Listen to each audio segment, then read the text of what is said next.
Hello বন্ধুরা, তো দেখো আমরা আজকে চলে এসেছি কোথায়, তিনজন মিলে চলে এসেছি বারুইপুরে রথের মেলায়। আজকে সানডে, তো ছুটি, তিনজন মিলে চলে এসেছি। তো তোমাদের সাথে কিছু শেয়ার করি, চলো।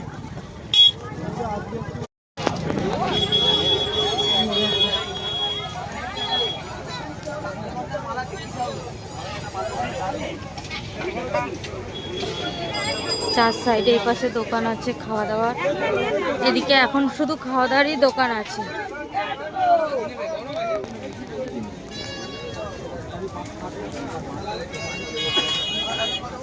আসো আসো,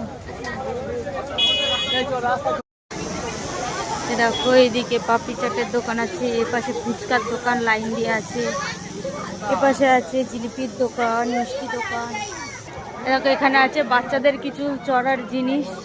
মাম্মাম তো ঘুমিয়ে পড়েছে, এই মেয়ে তো ঘুমিয়ে পড়েছে, মেয়েকে আর কিছু চড়াতেও পারবো না। এমন সময় ঘুমায় যে কিছু করার থাকে না, ঠিক মেলায় ঢুকবো ওই টাইমে ঘুমিয়ে পড়েছে। এখানে দেখো কানের দুলের দোকান, এখানে আছে চশমার দোকান, এদিকে আছে মেয়েদের সাজগোজের দোকান লাইন দিয়ে, এদিকে আছে এখানে খাবার দোকান, এইদিকেও আছে খাবার দোকান।